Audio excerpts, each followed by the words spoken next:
Hi friends, welcome back to our channel. అందరూ ఎలా ఉన్నారు? బాగున్నారా? మేమైతే చాలా బాగున్నాము. ఇది మండే రోజు వ్లాగ్ అండి. ఊరు ఫ్రైడే వెళ్ళాం కదా, సాటర్డే సండే మండే రోజు స్టార్ట్ చేశాను అనమాట. మార్నింగ్ అయితే 5:30కి స్టార్ట్ చేశాను. ఇంక ఇక్కడ చూస్తున్నారు కదా, సన్ రైజ్ కూడా అవుతుంది. 5 కల్లా ఇంకా లైటింగ్ మొత్తం వచ్చేసిందండి. 5:30కి మెలకు ఎందుకు వచ్చిందంటే, మేము మేడ మీద పడుకున్నాం అనమాట నైట్. ఇంకా మన కంటి మీద పడుతుంది కదా లైటింగ్ తర్వాత ఈ పక్షులు ఉంటాయి కదా, సౌండ్ అవన్నీ దానివల్ల ఏం చేయటంటే తొందరగా మెలకు వచ్చిందనమాట. అదే మనం ఇంట్లో పడుకుంటే ఈ లైటింగ్ ఉండదు, చీకటిగా ఉంటుంది, సౌండింగ్ ఉండదు, ఎంతసేపు అయినా పడుకుంటాం. మేడ మీద పడుకున్నాం కాబట్టి మాకు 5:30 కల్లా మెలకు వస్తుంది. చూస్తున్నారు కదా, ఫ్యాను, చాప, ఇంక దుప్పట్లు అన్నీ పట్టుకెళ్ళిపోయి మేడ మీద పడుకున్నామండి. చాలా చల్లగా ఉంది. ఇంకా మా వాళ్ళు ఇద్దరికట నిద్ర సరిపోలేదంట, కిందకి వెళ్ళి పడుకుంటామన్నారు. కూలర్ ఉంది కానీ వేడిగా ఉందన్నమాట. కూలర్ కూడా గాలి కూలింగ్ కూడా మాకు సరిపోవట్లేదు. ఏసీకి అలవాటు పడిపోయాం కాబట్టి ఇంకా కూలర్ కూడా వేస్తున్నాం కానీ వేడిగా ఉంటుంది. అది మేడ మీద అయితే చాలా చల్లగా ఉందండి. ఏసీలాగే అనమాట, చాలా చల్లగా ఉంది, గాలి వేస్తుంది, మంచిగా పడుకున్నాం నైట్. ఇంకా మేము ఎవ్రీడే తీసుకుంటున్నాం కదా మార్నింగ్ ప్రోటీన్ పౌడరు, అదైతే తీసుకుంటున్నాం అనమాట. ఊరు కూడా పట్టుకెళ్ళానండి. ఇది తాగకపోతే మాత్రం చాలా నీరసంగా అనిపిస్తుంది నాకైతే, అందుకనే ఊరు తీసుకొని వెళ్ళాను. అది తాగిన రోజు అయితే నాకు అంటే కొంచెం ఎనర్జీ ఇచ్చినట్టుగా ఆ రోజంతా బాగుంటుంది అనమాట. మీరు కూడా ఒకసారి ట్రై చేయండి పౌడరు. ఈ పౌడర్ ఎలా తయారు చేయాలో ఏంటనేది ఒక వీడియో చేసి పెట్టాను, ఆ వీడియోలోకి వెళ్ళి చూసేయండి. ఇంక ఇక్కడైతే మా ఆయనకి నాకనమాట ఎవ్రీ మార్నింగ్ అయితే ఇలా తీసుకుంటాం మేము వాటర్ ఫస్ట్. ఇంక ఇక్కడైతే వీధిలోకి ఆకుకూరలు వచ్చాయండి. మా క్వార్టర్స్లోకి అయితే తాతయ్య అన్ని రకాల ఆకుకూరలు తీసుకొస్తారు. ఇంకా నేను పట్టుకొని చూస్తున్నాను కదా, చూపిస్తున్నాను మీకు కూడా. అది కొయ్యగూర అంట. ఫస్ట్ టైం వినడం, చూడడం కూడా ఫస్ట్ టైమే. దాని ఆకులు ఎలా ఉన్నాయంటే తోటకూర, చిన్న మొక్క తోటకూర ఎలా ఉంటుంది ఆకులు అలాగే ఉన్నాయి అన్నమాట, సేమ్. ఇంక ఇక్కడ నేను చూస్తున్నది తోటకూర అండి. కొంచెం ముదారుగానే ఉంది ఇది, కానీ టేస్ట్ మాత్రం చాలా బాగుందన్నమాట కర్రీ అనేది. ఒక కట్ట వచ్చి 10 రూపాయలు చెప్పారండి. నేనైతే 2 కట్టలు తీసుకున్నాను. బాగుంది, ఆకుకూర అయితే ఫ్రెష్గా ఉంది, బాగుంది, ఎక్కువ క్వాంటిటీలో ఉందన్నమాట. ఇంకా తీసుకున్న తర్వాత చాయ్ అయితే పెట్టేసానండి. ఇంకా చాయ్ తాగేసిన తర్వాత మేము వాటర్ తీసుకుంటున్నాం కదా, అది తాగిన తర్వాత 1/2 అవర్ తర్వాత చాయ్ తాగుతాం అనమాట. చాయ్ తాగేసాక ఇంకా ఆకుకూరలు అయితే క్లీన్ చేసుకుంటున్నాను, చూపిస్తున్నాను చూడండి. ఇదైతే మనకి వైజాగ్లోన ఇలాగ 10 రూపాయలకి ఇమ్మంటే అస్సలు ఇవ్వరు. ఇంత ఎక్కువగా ఉన్నది, ఒక కట్టలో చాలా ఎక్కువ క్వాంటిటీ ఉంది, ఎక్కువగా ఉన్నాయి. 10 రూపాయలకి ఇవ్వరు అనమాట, 20 రూపీస్కి ఇస్తారు కానీ 10 రూపాయలకి ఇవ్వరు. ఈ మొత్తం 3 25 రూపీస్ అండి. ఆ పుదీనా కూడానండి ఎక్కువగా ఉంది, 5 రూపీస్కి ఇచ్చారు ఆయన. బాగున్నాయండి, ఫ్రెష్గా ఉన్నాయి, బాగున్నాయి. సిటీలో మనకి ఇలా దొరకాలంటే చాలా కష్టము. టేస్ట్ కూడా చాలా బాగుందన్నమాట. ఇది తోటకూరను పెసరపప్పు వేసి వండుతున్నానండి మధ్యాహ్నం ఆఫ్టర్నూన్లోకి అయితే. ఆ కర్రీ ఎలా ప్రిపేర్ చేస్తానో అనేది వీడియోలో కూడా ఉంది, చూసేయండి. మార్నింగ్ బ్రేక్ఫాస్ట్ అయితే ఉప్మా చేసుకుంటున్నాను, వెజిటేబుల్స్ వేసి. క్యారెట్, బంగాళదుంప అవే అనమాట వెజిటేబుల్స్ అయితే, అవి వేసి చేసేస్తున్నాను అనమాట ఉప్మా.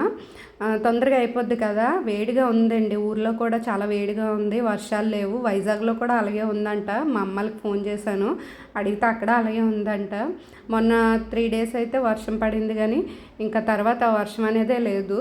ఎండలు ఎక్కువగా ఉన్నాయి, ఇంకా వేడిగా ఉంది, ఇంట్లో ఉండలేకపోతున్నాము. ఊర్లో కూడా అలాగే ఉందన్నమాట, చాలా వేడిగా ఉంది, ఎండ ఎక్కువగా ఉందండి. ఇంక ఇక్కడైతే వాటర్ వేస్తాను. వాటర్ వేసిన తర్వాత గోధుమ నూక వేసినప్పుడు అయితే వీడియో తీయడం మర్చిపోయాను అనమాట నేనైతే. ఇంక ఇక్కడ చూడండి మా ఊర్లో ఎండలు ఎలా ఉన్నాయో.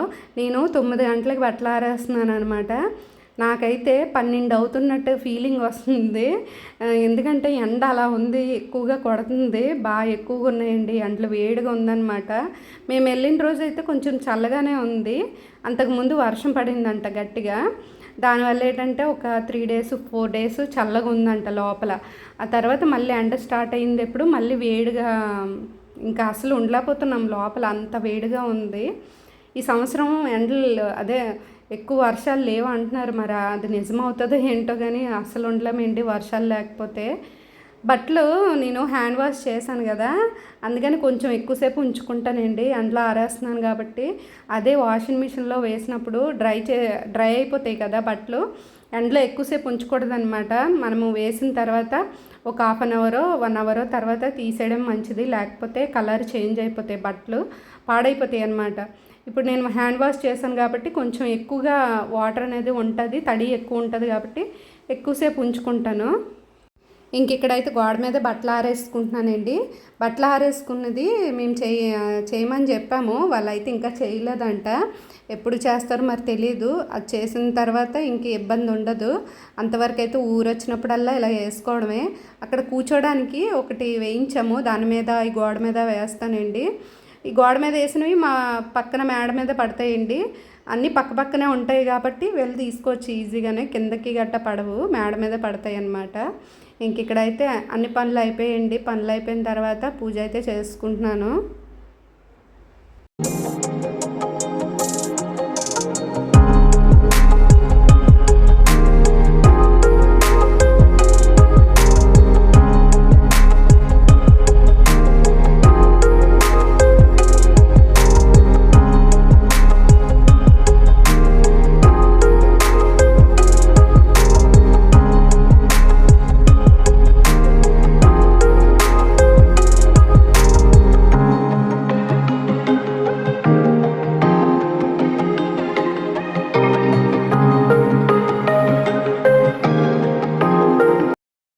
ఆఫ్టర్నూన్ లంచ్లోకి అయితే సారికంద కర్రీ కూడా ఉందన్నమాట. మా అత్తయ్య చేస్తున్నారు ఇది. నేనైతే కర్రీ ప్రిపేర్ చేసేయమంటే చేసేస్తాను, కానీ ఆ దుంపలు కట్ చేయమంటే అసలు చేయనండి. ఎందుకంటే అవి నుసల్లాగా వచ్చేస్తాయి, బాగా దురద ఎక్కువ వస్తుంది. నేను ఒకసారి అలాగే వైజాగ్ తీసుకెళ్ళాను, అంటే కర్రీ చేద్దామని చేస్తే ఆ దుంప అనేది కట్ చేస్తున్నప్పుడు నుసల్లా వచ్చేసాయి అనమాట. దీనికి చిట్కా కూడా చెప్పారు, నుసలు రాకన్నా దురదల్లా రాకన్నా ఆయిల్ పెట్టుకోమన్నారు, కానీ నేను పెట్టుకున్నా నాకు వచ్చేసాయి అనమాట. ఇదేనండి సారికంద. ఇదేంటంటే పంట ఎక్కువగా మాకు శ్రీముఖలింగంలో ఎక్కువగా పండిస్తారు అవి సారికందలు, బాగుంటుంది అనమాట దుంప. ఇంకా బీరకాయ సారికంద కూడా చాలా బాగుంటుందండి, మా అత్తయ్య చేస్తారు. ఒకసారి చేశారనమాట, బాగుంది బీరకాయ సారికంద కాంబినేషన్. ఇంక ఈ పక్క అయితే నేను కళాయి పెట్టుకొని ఆయిల్ వేసుకొని పోపులు వేసుకున్నాను. తర్వాత వెల్లుల్లిపాయలండి. తోటకూరకి ఏంటంటే తోటకూర పెసరపప్పు మామూలుగా తోటకూర ఫ్రై చేసుకున్నా ఎక్కువ వెల్లుల్లిపాయలు వేసుకుంటే బాగుంటుంది అనమాట. ఉల్లిపాయల కన్నా ఎక్కువ వెల్లుల్లిపాయలు వేసుకుంటే చాలా బాగుంటుంది. ఆ తర్వాత ఏంచి ఎండుమిర్చి వేసుకున్నానండి. అది కొంచెం ఫ్రై అయ్యాక ఒక పక్క ఏంచి మా అత్తయ్య వండుతున్నారు, ఒక పక్క నేను వండుతున్నాను అనమాట. ఇంకా మా అత్తయ్య స్టార్ట్ చేశారు కాబట్టి ఇంకా మా అత్తయ్య కంటిన్యూ అయిపోతున్నారు. అది ఇక్కడ కొంచెం వాటర్ వేసుకున్న తర్వాత అవి ఉడుకుతాయి కదా దుంపలు, ఇంకా టమాటా వేశారనమాట. కొంచెం సిమ్లో పెడితే మంచిగా ఉడుకుతుందండి కర్రీ అనేది. ఈ కర్రీ ఏంటంటే కొంచెం జిగురులా అనిపిస్తుంది అండి, ఉడుకుతున్నప్పుడు కొంచెం జిగురుగా వస్తుంది, కానీ బాగుంటుంది టేస్ట్. ఇంకా తర్వాత నేను పెసరపప్పు వేసుకుంటున్నానండి. ఇది కొంచెం వేగాక, ఎప్పుడు నేను తోటకూర పెసరపప్పు వండుతాను అనమాట. కాకపోతే ఈసారి ఏంటంటే డిఫరెంట్గా చేస్తున్నాను.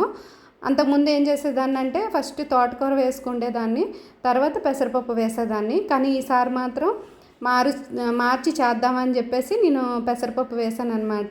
ఆయిల్లో కొంచెం వేయించుకున్న తర్వాత అప్పుడు ఆకుకూర వేసానండి. చాలా బాగుంది టేస్ట్ మాత్రం. అంటే అక్కడ ఆకుకూర బాగుందో లేకపోతే ఏంటో తెలియదు, కానీ తోటకూర పెసరపప్పు అయితే చాలా బాగుంది.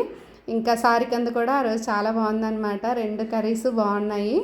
ఇంకా ఇక్కడ సాల్ట్ వేసుకున్నానండి, సాల్ట్ పసుపు అంతేనండి. ఇంకా సిమ్లో పెట్టి వేయించుకుంటే మంచిది, దగ్గరుండి అలా కలుపుతూ ఉండాలి. ఇదేంటంటే ఈ తోటకూర ముదరదు అనమాట కొంచెము, కానీ టేస్ట్ మాత్రం చాలా బాగుందండి. ముద్దర కూర అయినా ఎక్కువసేపు వేయించుకున్నాను అనమాట.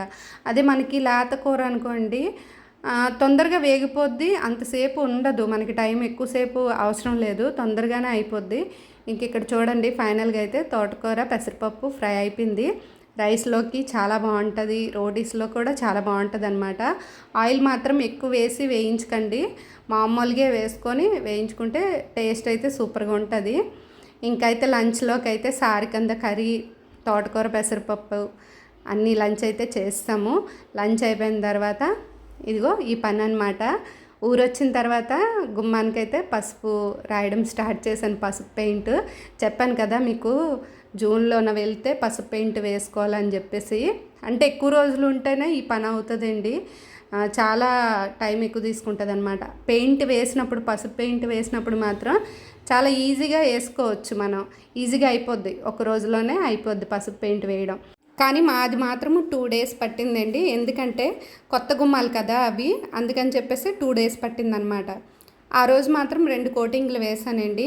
అది పట్టుకున్నాను కదా, డబ్బా అనేది అయిపోయింది ఆ రోజు. ఫస్ట్ అయితే ఈ గుమ్మానికి వేసాను. ఆ తర్వాత ఇంకో దీనికి వేస్తున్నప్పుడు ఇది ఆరుతూ ఉంటుంది కదా, మళ్ళీ వచ్చి దీనికి వేసాను అనమాట. 2 కోటింగ్లు వేసాను ఆ రోజు. తర్వాత నెక్స్ట్ డే మళ్ళీ ఇంకో డబ్బా తీసుకొచ్చాము, ఎల్లో కలర్ పెయింట్ డబ్బా చిన్నది తీసుకున్నామండి. అది ఇంకో కోటింగ్ నెక్స్ట్ డే వేసామన్నమాట. ఒక్క రోజులో అంటే మనకి మంచిగా కనిపించదు, బాగా పట్టదండి. ఒక 2 కోటింగ్లు వేసామంటే ఒక రోజు ఆగిన తర్వాత బాగా ఆరుతుంది కదా, మళ్ళీ నెక్స్ట్ డే రోజు వేసామంటే మంచిగా బాగా కనిపిస్తుంది అనమాట. బాగా ఎల్లో కలర్ పెయింట్ అనేది పడుతుంది. ఇంక ఇక్కడ చూడండి మా దేవుడి గదికి కూడా అనమాట అది ఉంటుంది కదా సెల్ఫ్ అనేది, దానికి కూడా వేసుకుంటున్నాను. ఆ మీద ఏంటంటే నేను స్టిక్కర్లు అంటిద్దామని చెప్పేసి అనుకుంటున్నాను. మనకి బయట దొరుకుతాయి కదా ముగ్గులువి, లేదంటే వైట్ పెయింటే వేద్దామని చెప్పేసి అనుకుంటున్నాను. ఏదో ఒకటి చేయాలి, మీదన కూడాను ముగ్గులు వేయడమో లేకపోతే స్టిక్కర్లు అంటించడమో ఏదో చేయాలి. ఇంకా బయట గేట్ దగ్గర అనమాట 2 డేస్ అయితే పెయింట్ వేసానండి, ఎల్లో కలర్ పెయింట్ 2 డేస్ అయింది.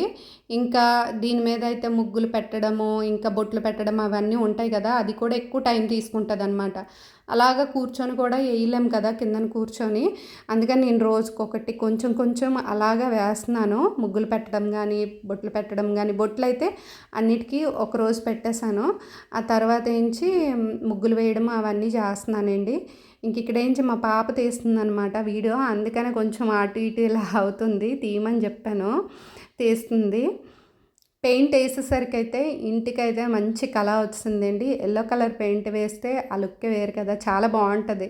గుమ్మానికి కానీ ఇలా వేసుకుంటే గేట్ దగ్గర బయట పసుపు పెయింట్ అలా కనిపిస్తే చాలా బాగుంటుంది కదా. ఇంకా ఫైనల్గా అయితే మొత్తం అన్నీ వేసేసరికి అయితే నాకు ఈవినింగ్ అయిందండి. మధ్యాహ్నం తినేసి స్టార్ట్ చేశాను, ఈవినింగ్ అయిందనమాట, 4 అయింది. ఇంక ఇక్కడ చూడండి బయట ఇది అంటే సింహద్వారం దగ్గర, తర్వాత బయటన గేట్ దగ్గర, ఇంకా తర్వాత బెడ్రూమ్ దగ్గర కూడా వేశాను. బెడ్రూమ్కి మాకు గుమ్మం ఉంది కదా, అక్కడ కూడా వేశాను. ఇంకా మనకి మామూలుగా ఉంటాయి కదా సైడ్కి, అక్కడ కూడా వేశాను అనమాట. అది హాల్ దగ్గర, ఇది కిచెన్ రూమ్ దగ్గర, ఇది బెడ్రూమ్ అండి. ఇంకా ఫైనల్గా అయితే అలా అయిపోయాయి అనమాట. పెయింట్లు వేయడం అయితే ముగ్గులు వేయడం అయితే అవుతున్నాయి. ఇంక ఇదేనండి ఆ రోజు వీడియో. ఇంక ఈ రోజు బ్లాగ్ అయితే ఇదేనండి. బ్లాగ్ నచ్చినట్లయితే తప్పకుండా లైక్ చేయండి. కొత్త వాళ్ళు చూస్తున్నట్లయితే లైక్ చేయండి, సబ్స్క్రైబ్ చేసుకోండి. Thanks for watching. బాయ్.